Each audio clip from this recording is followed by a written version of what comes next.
All right, I believe we're up. We'll just wait for it to load. Thank you. That's all done.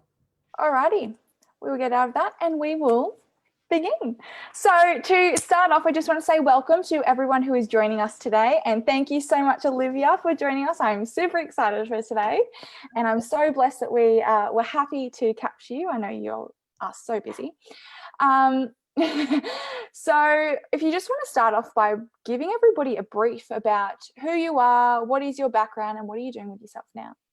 Oh goodness, how long have you got? A 5 minute, or maybe a little bit less than 5 minutes, but a quick overview. Hey, I'm Olivia. I am born and raised in Perth, Australia. I fell in love with gymnastics at the age of 8. Grew up in an elite training environment. My dream was to make it to the Olympic Games. So that was quite an intensive routine and goal to have. Certainly not a lot of people choose that one, but I happened to. It was, an up and down roller coaster journey, lots of highs, lots of lows. And then after that, I went on to get a scholarship to college in America, which was just unreal. And living over there and experience sport the way that they do with the confidence they have was just incredible. And came back to Australia, did a little bit more of elite gymnastics, and then I sort of got fizzled out and lost my father to cancer, and dealt with a lot of mental health issues and went into deep depression. And after that, sort of opened up my own business, a cafe, which was amazing. Stuck into that for 4 years, and then Ninja Warrior came along, and hadn't done any exercise in a while, but I jumped in not knowing what I was doing and ended up falling in love with Ninja, and the community's incredible. And when I first started, I sucked, but I kept at it and set my goals high. And now I'm on my 4th season on the TV show, and one of the leading females in the world in the sport. So, wow. Yeah, that's me. Something to be pretty proud of. Yes. Wow. What a very good sum up. It was very quick. Like it. We're done now, right? No. So I wanted to go back to obviously where you started. So you started training for the Olympics at such a young age. What motivated you to get into gymnastics and want to be an Australian Olympian? Well, my mum actually dragged me to gymnastics. I was in one of those scenarios where I had a good friend staying the night, and she did gymnastics, and she had a training session that afternoon, and mum asked me if I wanted to go. Yeah. I said no. I was a very stubborn child. My mum's even more stubborn and dragged me in the car. And it's one of those scenarios where I got in the gym. I saw a girl swinging around on the uneven bars, and it was over. I was hooked. I was like, I want to do that. I want to be here. And so stayed in the club for almost 2 years, and then they do talent searches. Yeah. And 2 coaches from the Elite Institute came to the club, spotted myself and invited me to a 3-month trial at the Institute, which I didn't want to do it. I loved my club coach. Yeah. Her name was Julia, and she was amazing and lots of fun, but she encouraged me to go give it a try. So I did.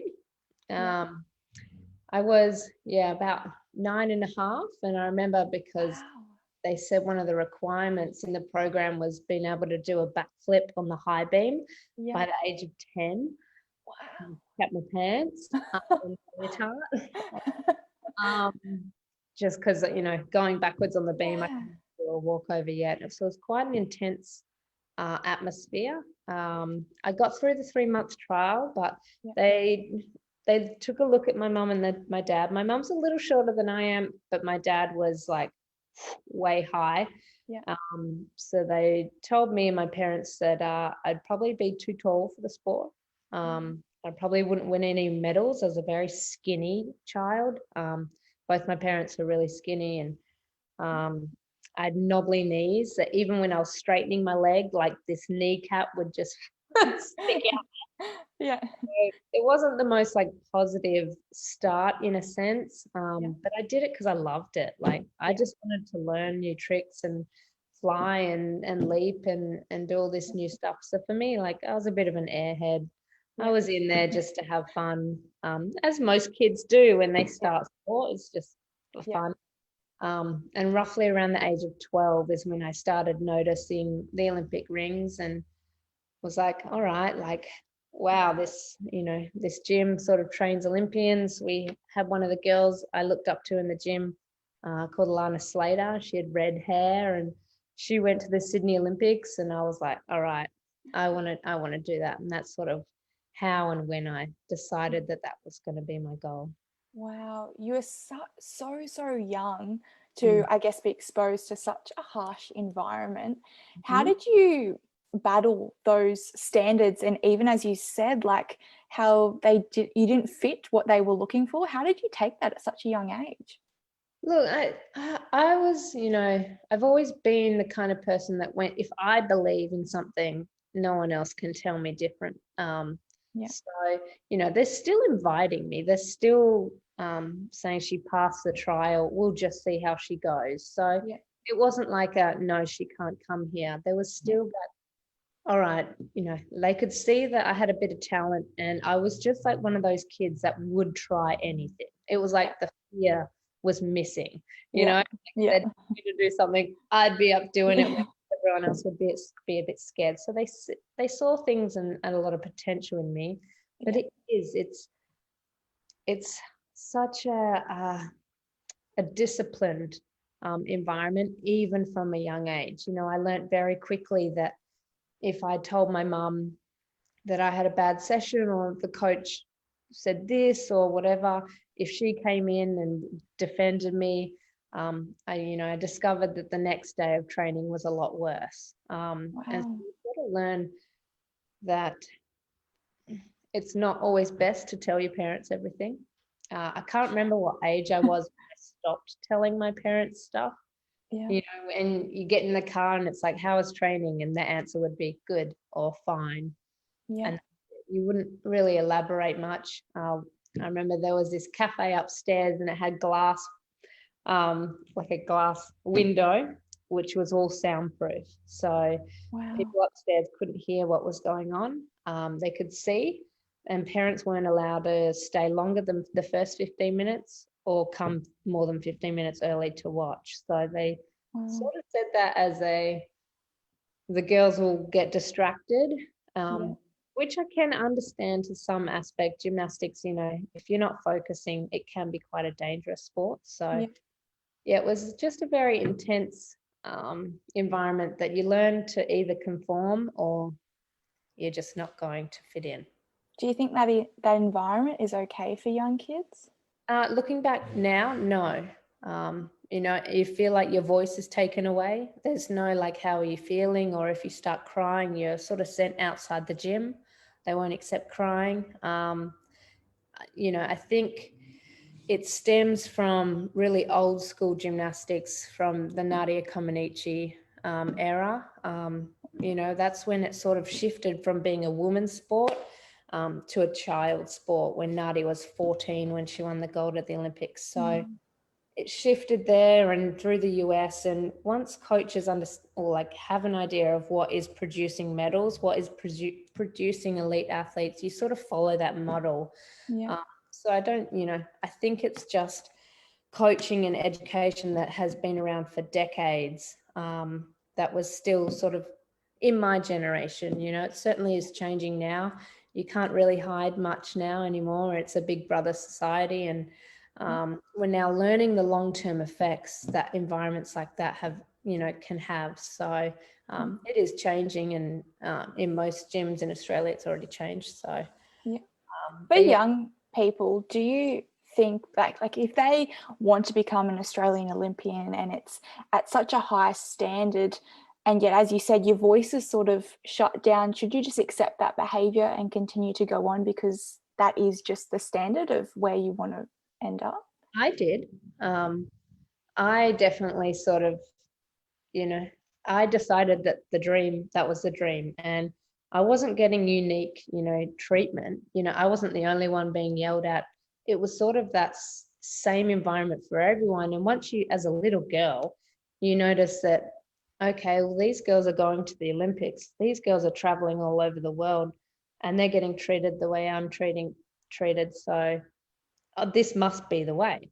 As a little kid, you don't know any different. You do what you're told, in some sense. So for us, it was this is normal. And it sucks. Like, looking back, I would, things I wouldn't consider out of the norm because it was normalized, but, it's not acceptable today. What was going on back then, that's for sure.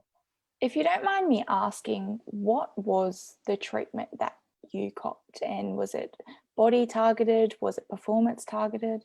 Look, there was certainly in the gym, there was, I think they call it fat shaming. I wasn't. I had a different experience in the sense that my skin folds always came back too low. I was the kid that had to put on more weight. So I wasn't not necessarily fat shamed, although other teammates certainly were. I think it was, they focus more on the number on the scale rather than the development of the child. And, puberty wasn't supported. It was treated as, no, you need to keep your weight at a certain weight to do the skills safely. There was that side of it, but for me, I felt more, I was threatened in the gym, like, you need to make this routine, or you need to do this skill, or send you home, or call your mum, or it got to certain points. I think the worst that I remember, there's quite a lot worse for me, was once I'd made the 2008 Beijing Olympic team, there was an appeal put against my spot on the team. So there were 6 of us selected, and one of the reserve, I think one of her parents, put an appeal in against my spot on the team. I was selected as a bar specialist. And we were training 3 times a day. We had a training camp of 6 weeks before Beijing. And once that appeal was in, they sort of said, the coaches and the organization said, you need to make every single bar routine and it's just that pressure of, and that fear of making a mistake. Like, it gets quite intense. I'm just going to grab my water bottle. That's all right, no worries. Rehydrate. We're all about looking after the body. So for me, that was, if I look back, that was probably the most intense feeling of pressure and a threat that I sort of felt. Yeah. Wow. And how did you said obviously your mum reacted. How did your parents react when you were telling them at the start about these things?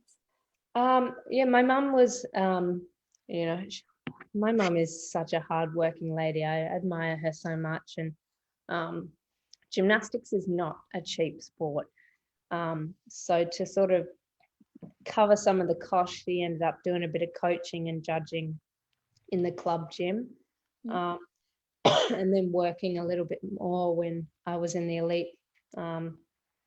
So certain things she knew weren't right, just from having her own coaching education. But it was, I think she understood that it was that conform sort of environment, and she knew that my goal was to make it to the Olympics. A few times she piped up.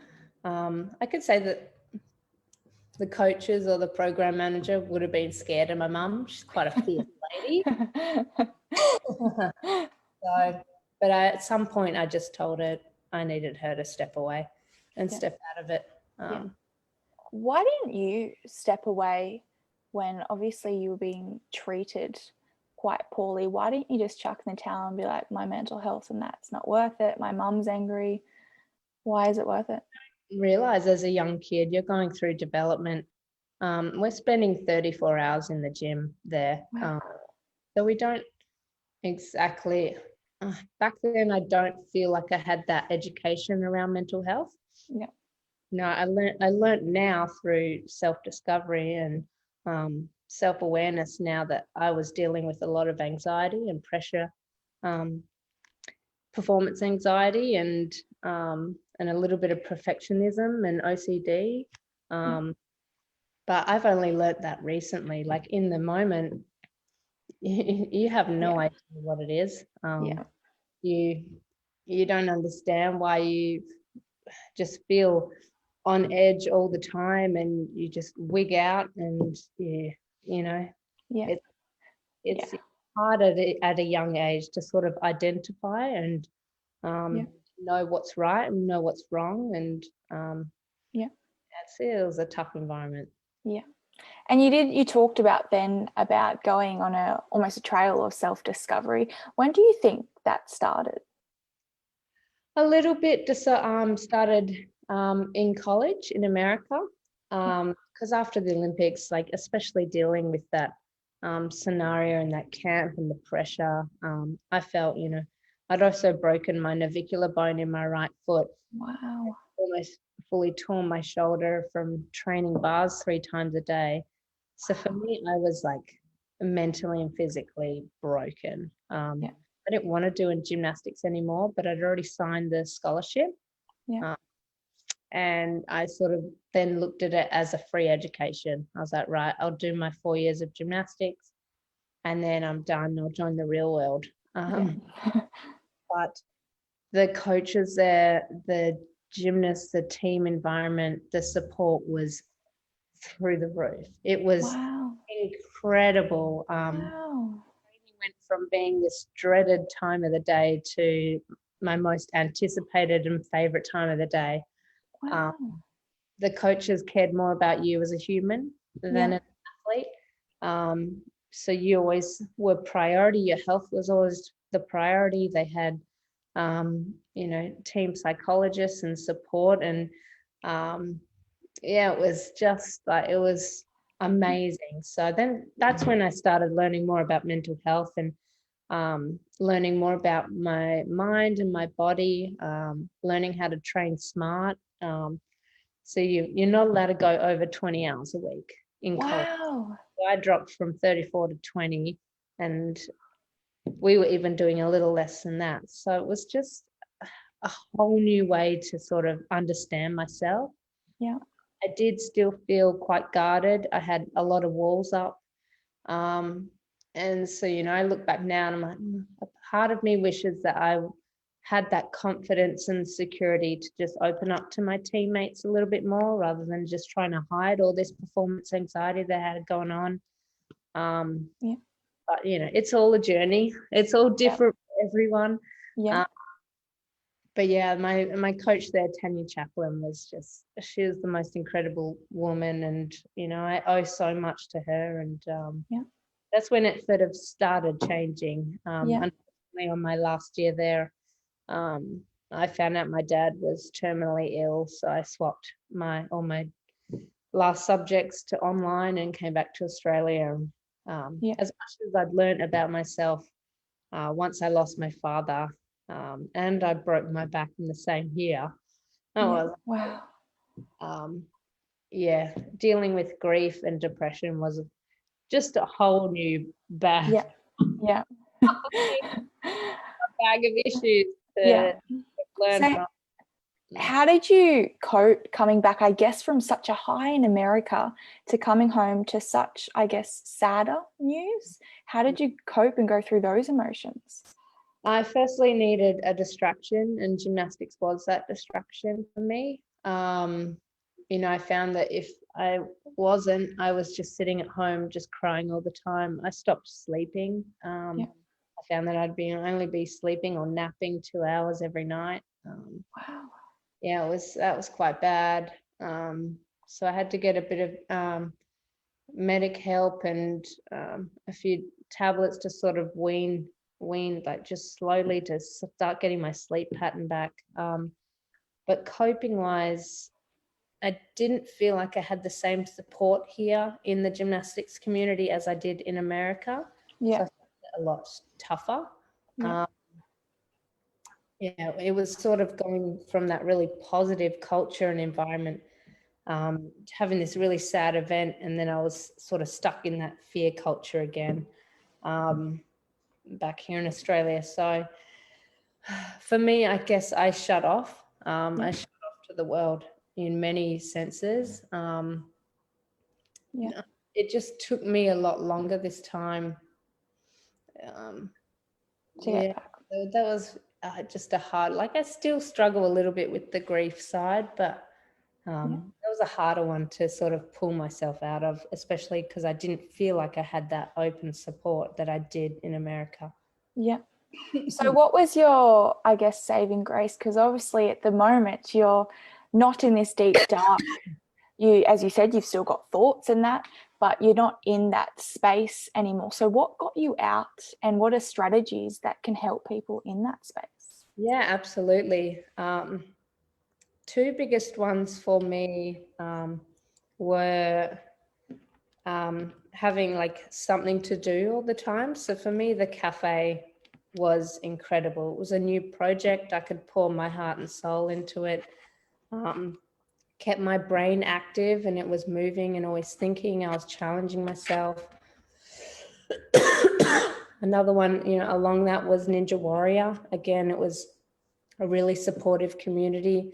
It got me back into fitness, which I'd lost for many years just due to fizzling out and falling out of love with it. So getting the body active was really helpful. Just it brought a new sense of clarity to my mind that I was missing. I was definitely lacking that. And the second one was actually seeing a psychologist. And it took me a while to find one that I clicked with, that understood me, or that I felt understood me. And I started learning about myself. And I feel like for a lot of people, once you do, even if you think you have the craziest issue in the world and no one's ever been through what you've been through, other people have been through what you've been through. Yeah.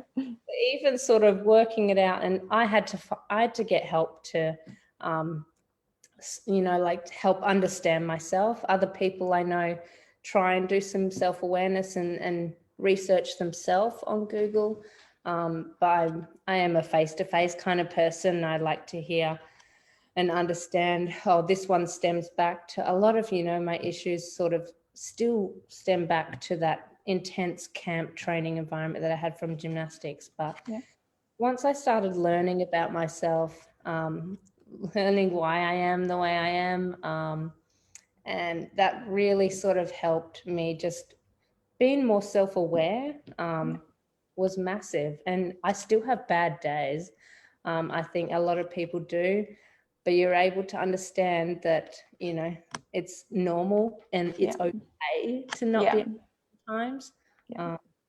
Which for me, my major issue is anxiety. So being, in that headspace of understanding why and knowing it's okay already calms me down in a lot of moments. So yeah, I would say be active. And if you can, find a really supportive community, and then sort of start doing some self-discovery. When did you decide that, I guess, enough's enough, I need help?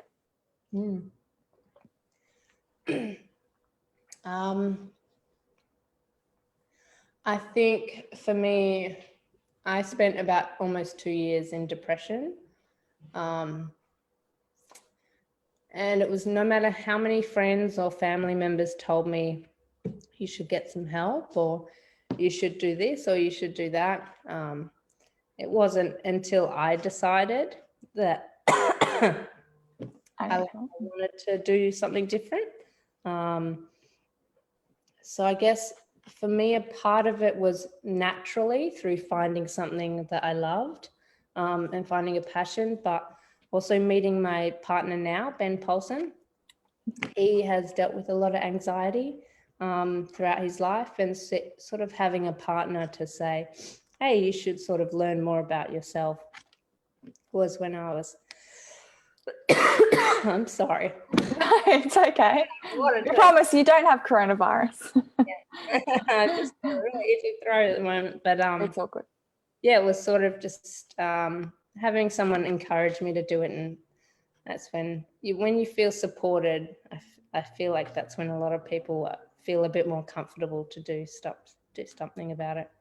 And why did you decide to do Ninja Warrior? I remember I was working in the cafe and it was quiet at the time and my phone rang. I answered my phone. It was this lady and she's like, oh, hey, we'd love to have you on our TV show. We'll fly you to Sydney. You'll do some obstacles. We'll put you up in a hotel.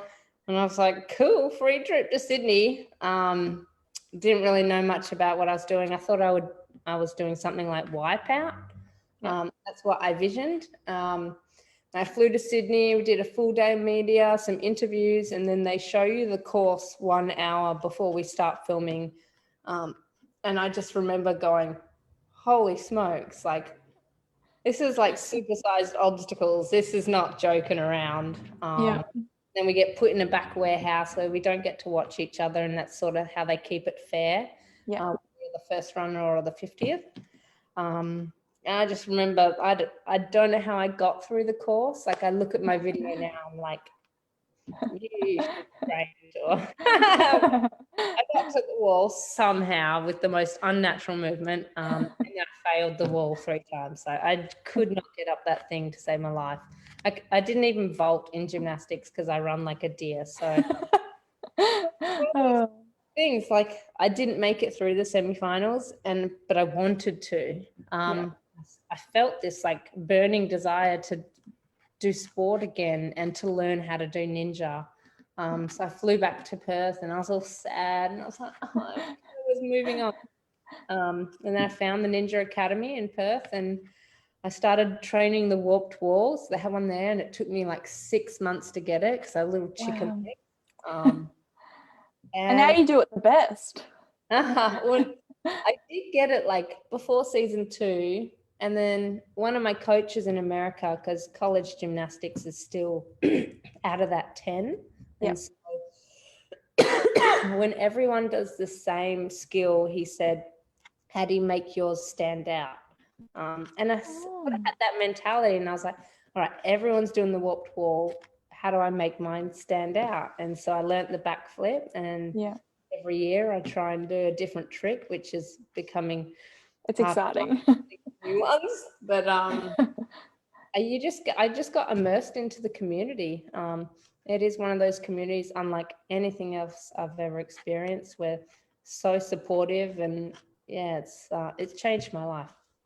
And do you think that's why you keep going back? Is not only that community, but you've rebuilt that relationship with fitness? Yeah, no, absolutely. Before I was a completely different person after I finished elite gymnastics and I went into business, and you couldn't bribe me to do a yoga class. And I love bribes. Just the thought of training or doing anything active for me, I was so fizzled out. So it's crazy how much I've changed through having, a sport that I love and a community that I feel comfortable in, and I support as much as they support me. So that's awesome. You said a lot about that you still have bad days like all of us. How do you get through those bad days? First of all, I try and let someone know. I have 3 really awesome housemates. Like I live with Ben and then 2 other ninjas, Fred Dorrington and Bryson Klein, and we're all very supportive and honest with each other. So if I notice that I'm having a bit of anxiety or a bit of a panic attack, like I'll let someone know first. And I know Bryson's been there on a couple occasions where I'm just like almost just full on edge, and he's really good. He just chats it out. And so I think that helps first, just telling someone and just feeling like you're not holding on to it all by yourself anymore. And then just being okay with it. So sort of noticing and then being okay. And then I've sort of really tried to work on a lot of positive self-talk, gratitude. So I implemented gratitude into my daily routine. It's alarm on my phone now at 3:21. It goes off every day, and I stop and I try and think about 3 things that I'm grateful for. And I've done that for almost 3 years now. And Wow. it just like helps create a lot more positive thoughts and emotions into your everyday life. And mindfulness, so breathing has been a big one for me, which I hated at first. I couldn't stand it. Visualization or breathing was like, for me, it was a no-go for so long. I just get distracted so easy. Yeah. And I just kept practicing it, and eventually it sort of clicked and worked. So yeah, that's Why do you, yeah. Why do you think things that are so simple are so essential for your mental health?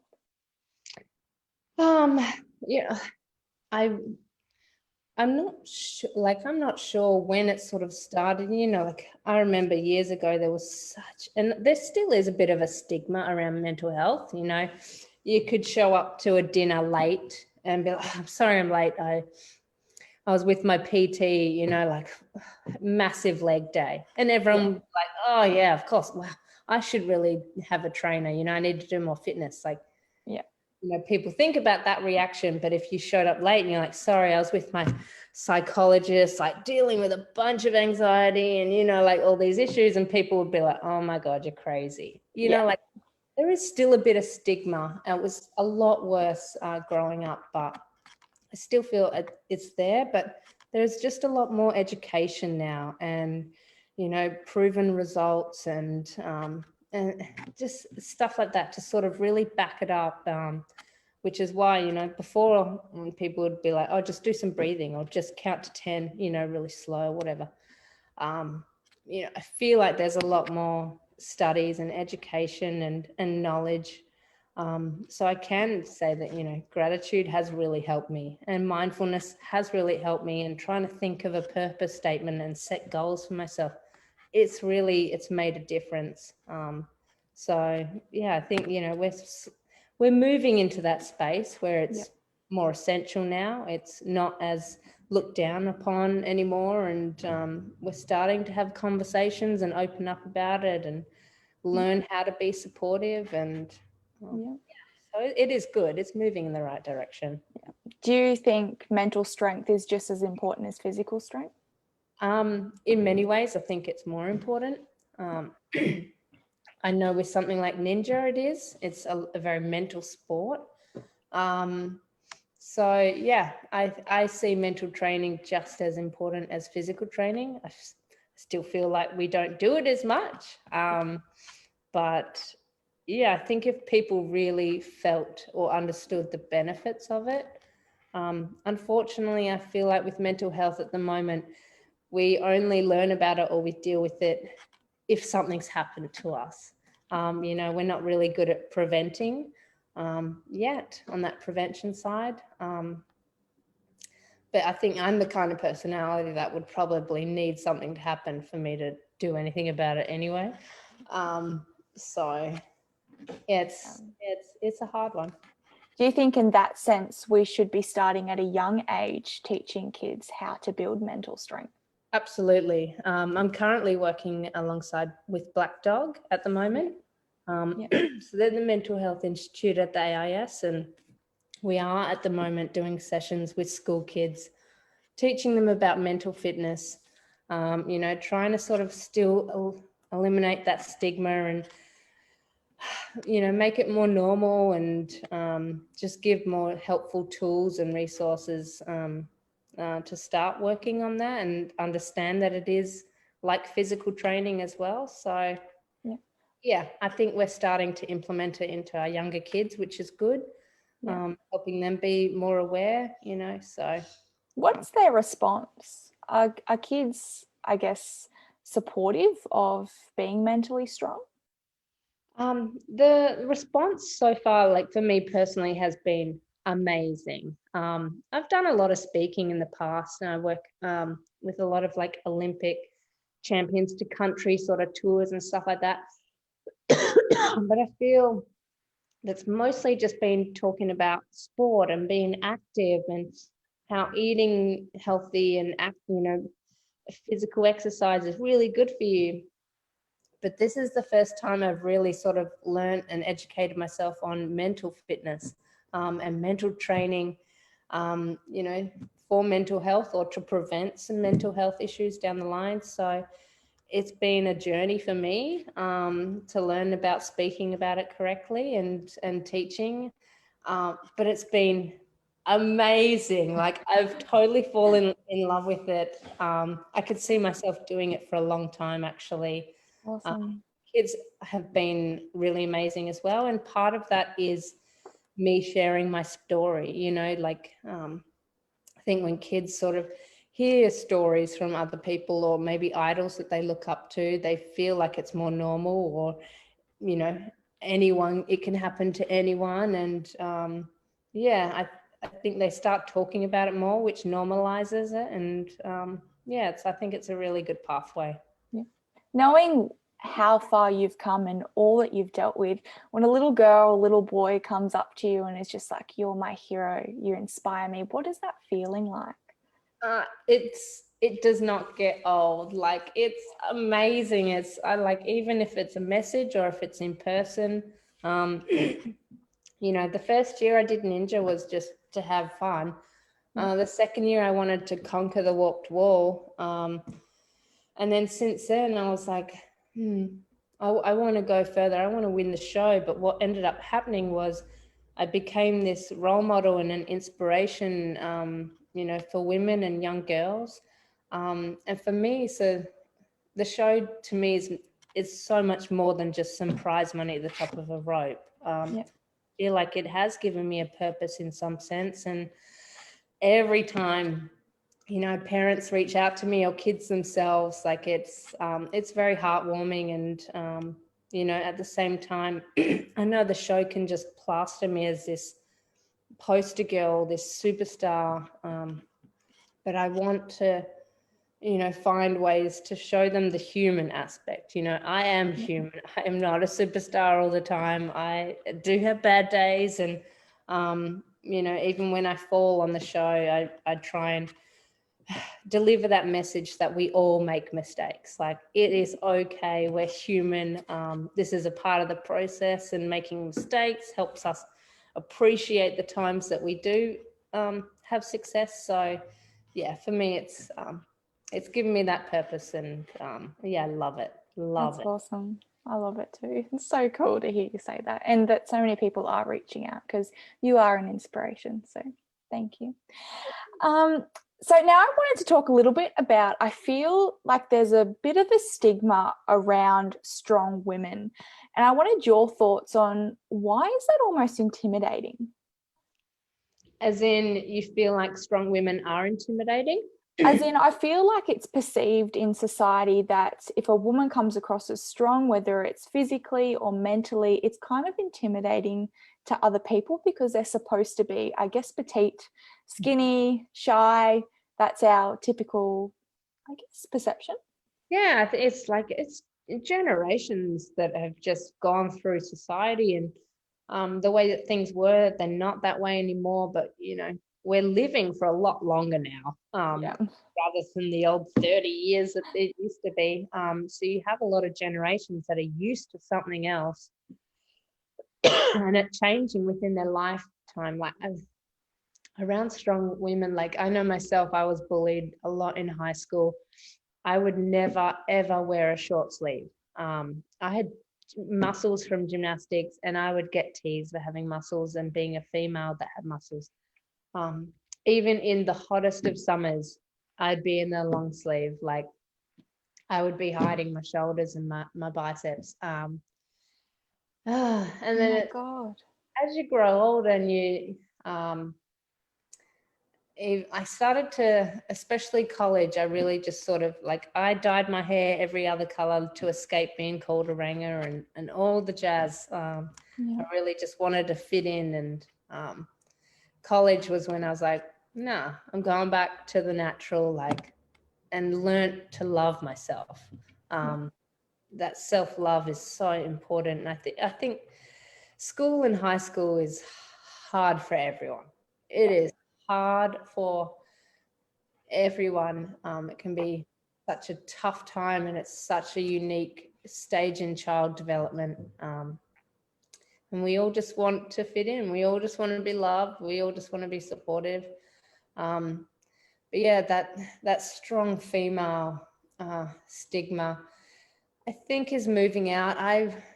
I sort of shifted my mentality a long time ago. I'm all for it. I think strong is sexy. I used to look at the magazines and want to look like that. I did all that, but once I sort of accepted myself and decided that I wanted to be healthy, that was a bit more important to me. And then you find people that have the same mentality as you, and you find that support group and people that love you for who you are. And now I'm all about it. I'm like, bam, bam, welcome. That's awesome. I hope we get there. I know the media is very controlling these days. So if we get more of that positive self-talk and that image, and just accepting you for you, and just trying to be as healthy as you can be, you've just got to have a little bit of self-love, a little bit of confidence. I try and encourage girls to just embrace it. And I'm in a sport where I compete against the guys, and I love it. Yeah, especially when you win. Exactly. So I'm trying to, in my own way, break down those barriers, break down the walls, and teach little girls to believe in themselves and chase their dream and work hard. And How do you prove, do you think women have to prove themselves? Yeah, absolutely.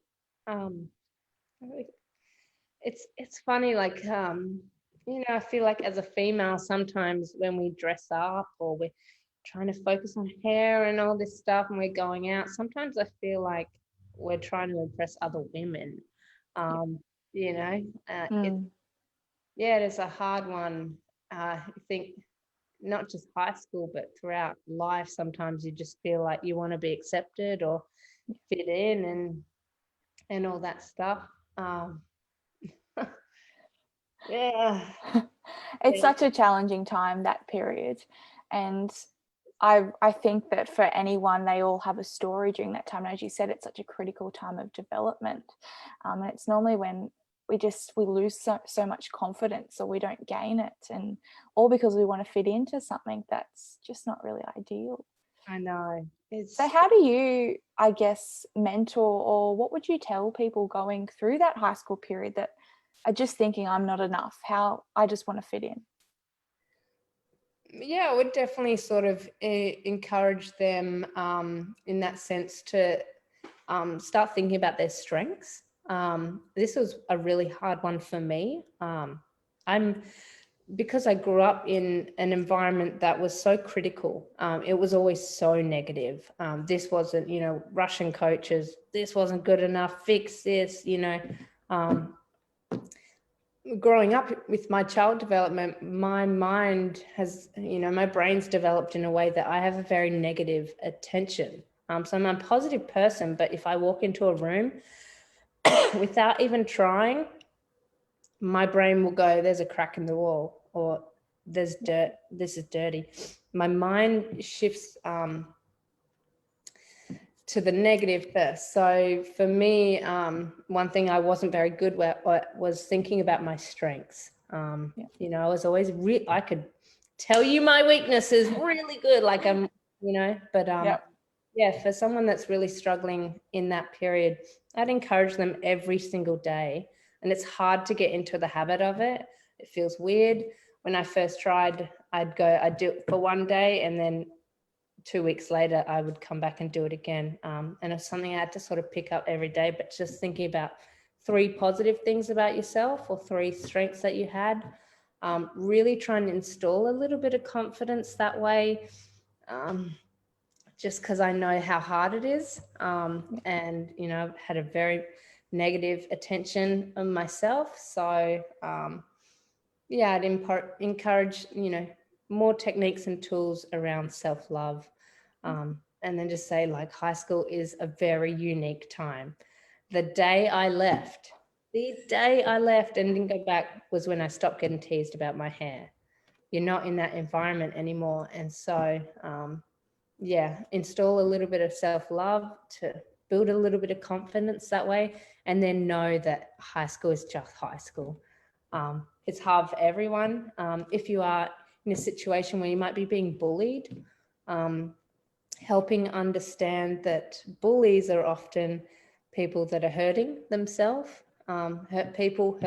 So, you know, understanding that you might need to feel sorry for the bully instead, and just stuff to encourage them to just get through high school. Just get through, come out the other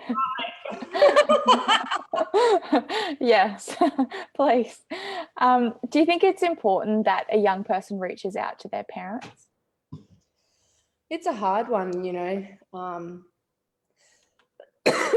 if you have supportive parents, I think it's an incredible tool. It's also, in that stage of development, I mean, me and my mum we clashed like no one's business as well. So, and she's an incredible parent, a great mum. It's just that time. Some parents, I think, would be great resources to reach out to. You think that this idea of family is loving and supportive and will love you no matter what and want the best for you, but some people aren't in that scenario. So it's really going to have to be depending. You might have a teacher or someone who's maybe better suited to reach out to, as someone you trust or someone to ask for help. But yeah, there are people out there. So I definitely encourage to reach out if you feel the need. Yeah. And before you talked about that, I guess the idea of healthy keeps coming up. What's your perception of healthy? Healthy. Look, I think happy is healthy in some sense. I guess once, for me, when I lost my father, it was a big change, and you sort of realize that life is not guaranteed. Tomorrow is never guaranteed for anyone. And so for me, happiness has been one of those, striving points. I want to live a happy life and laugh and smile and enjoy the moments that I'm in. So I think that plays a big role in what I believe to be healthy. Through education of nutrition growing up, I do in some sense believe in eating good foods, or even keeping an 80-20, because this is life and you should enjoy it. And whether that's 80% of the time you're good and the other 20%, go for it. Just go for it. I think coming out of grief and depression, for me, that physical exercise, it was huge. It doesn't need to be elite sport level. All right. I wouldn't say 34 hours a week is healthy, but some sort of physical exercise to keep the mind clear and the body moving and the heart pumping. But yeah. Do you feel like you're at your ideal stage at the moment? You're the happiest you've ever been? Well, I think your happiest is maybe your childhood, when none of this is yet. But for me, I'm comfortable still learning about myself. I'm still on my journey, and I'm fine with that. I'm okay with that. I'm okay with the days that I'm not okay. And it's taken a long time to get to this point. So for me, I'm doing well. I'm really proud of the position I'm in, and even though I'm nervous for some journeys to come in the future, I'm excited to continue learning about myself, and I'm excited to help encourage others, and to keep promoting the message of fitness, mental fitness, and keep breaking down the stigmas and all that jazz. But yeah, I would say I'm happier than I have been in a long time. Yeah. That's awesome. Did you ever doubt that there was going to be a better day? Absolutely. Absolutely. I've had a lot of days where you can't see a light. You just can't, you feel like you're stuck in some sense. But then I learned that it's some of that thinking is it's okay because you're only the person you are today. You know, you could learn a lot more things, and then in a month's time, you'll be slightly different because you have different education, or you have more information, or you understand more about yourself. So I've also learned that it's okay to sometimes feel, no, I can't comprehend that, or I can't see a day where I ever am anxiety free. You know, that was a big one for me. I hated my brain for a long time, especially once I learned that I had a very negative attention, or I hated my brain. I was like, are you serious? Why? Like, so yeah, for me, even when you feel like I won't, I like it's hopeless, or, you know, I just, Yeah. It's not going to be like that, or I'm never going to be happy. I've also learned that that's okay, because you're the person you are today. You know, who you are in a year you're not going to be the same person. So again, it all comes down to just being okay with what you notice. Yeah, that's awesome. It's a great way to look at it. So you said it very well. I now just want to ask a few more strategies, I guess. So if I just give you a couple of scenarios and you just offer your best advice or just strategies to someone or a person in that situation. So I wanted to start off with first, so parents. So if a parent is having, I guess, a little one, or their child that's probably a bit withdrawn or experiencing what they would think is depression or or anxiety, what's your advice on how to support that young person? What did you need from your parents at that time? Yeah, look, I like what I had at the time was I was told, you know, you need to change, or you need to do this. And I felt, just because the personality that I am, it actually made me shove my walls up even higher. So even just saying, you know, like, I'm here if you need, or I support you no matter what. Encourage them and let them know that, you know, if they are feeling down, if they are feeling depressed, if they are feeling sad, it's okay. It's all a part, it's totally normal. So I think really installing that message that it's normal really helps. And then just offer support if they want. They can reach out whenever they're comfortable. And yeah, just offer that support system. And you let them know that nothing they say is wrong. They won't be in trouble. They're not going to get in trouble or anything like that. Just, yeah, try and keep it really positive and supportive and normal. What about a young person that is in a high performance industry or going into a high performance sport where the standards are really high and the pressure is just getting to them a little bit? Yeah. For me, what has helped has been a psychologist around that specialist. But when I was in that environment, we had psychologists that were linked to the program. And for me, because they would talk to the coaches and the program management, you find yourself shutting off. You don't want to be completely honest or let them know what's going on. So I would say find an outsource and like someone that's not involved in the program, to help understand yourself, your personality, the process, some tools, some really helpful tools to help deal with that environment. I know at camps and stuff, I just felt like I had no outlet, no help, no support, no one to talk to. And that was a big one, that sort of, you just start trying to deal with everything, and dealing with that pressure really brings on that anxiety. So yeah, if you could outsource some help, that would be great. And then if you're not financially able to do that, I would turn to some helpful online sites, or even free online help or a helpline and stuff like that. But if you are in an elite sporting environment, there's definitely resources through the AIS that are totally detached from your sport and from a program. Because yeah, those tools to help manage and get through is certainly going to be helpful for you to understand yourself and just come out a lot more mentally stronger. Yeah. And what about a person that is experiencing depression, anxiety at any stage of their life and is just constantly experiencing bad days? I would maybe just sort of give them the tools that have helped me in the past. I understand though that everyone's journey is going to be different.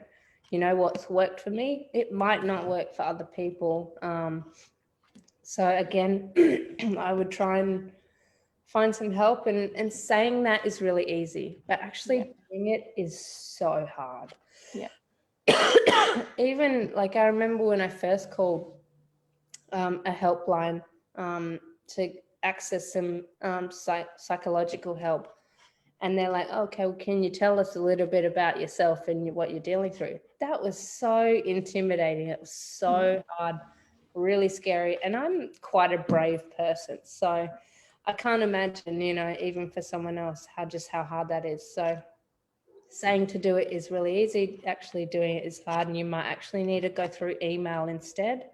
And then I would start implementing stuff like a gratitude minute every day.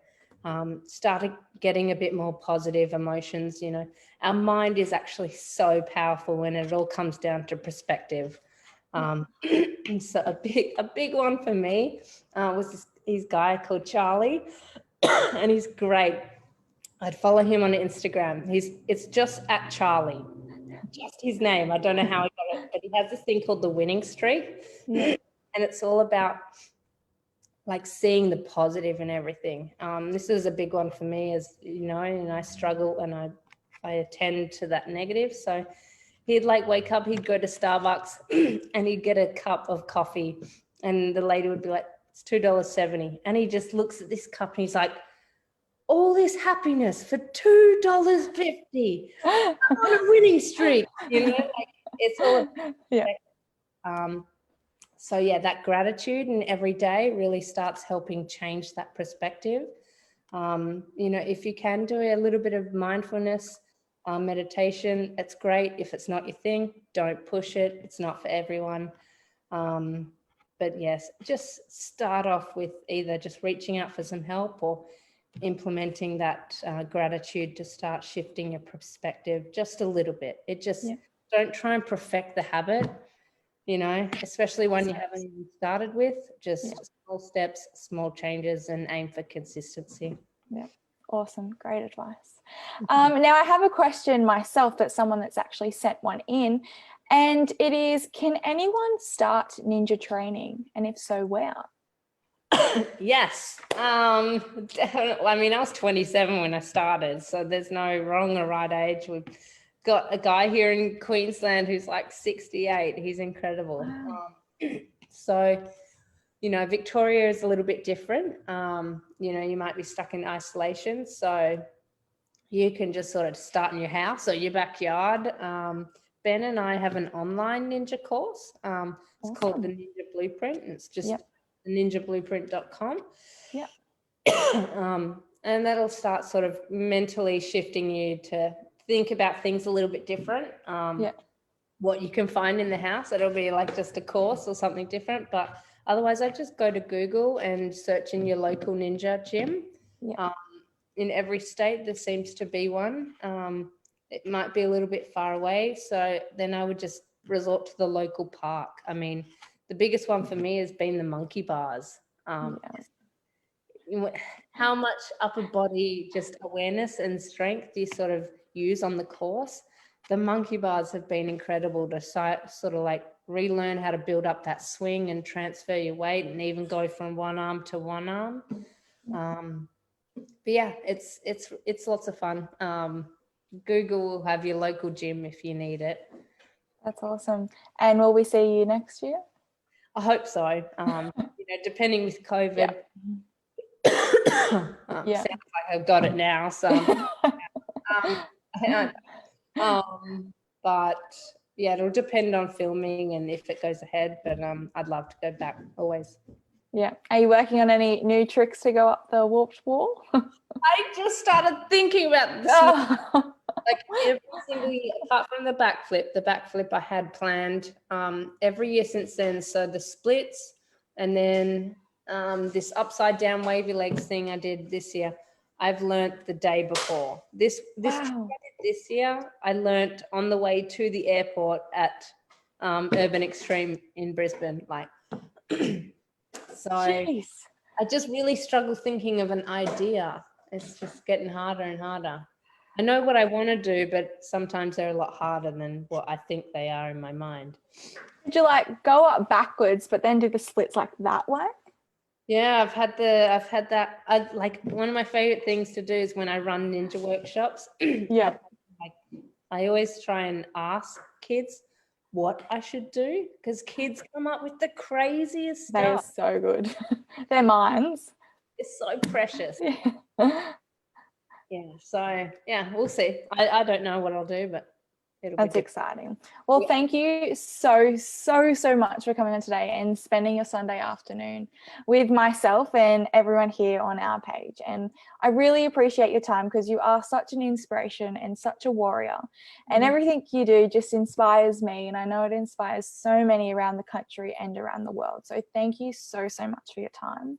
I mean, likewise, thank you so much for having me and doing what you're doing. Like you really are impacting a lot of people in a positive way and, on a topic that is quite hard sometimes. So well done to you. Thank you. It's all about starting conversations, and that's what we're doing. So anyone who wants to check out Olivia and her partner, you guys, if you just want to quickly say your website again. theninjablueprint.com. Awesome. So you can check them out there. And as I said, Olivia is amazing, and I'm sure that she'd be happy just to hear any of your messages. So again, thank you, Olivia, and thank you for everyone for tuning in, and have a great Sunday afternoon and stay safe. Thanks, Olivia. Of course. Pleasure.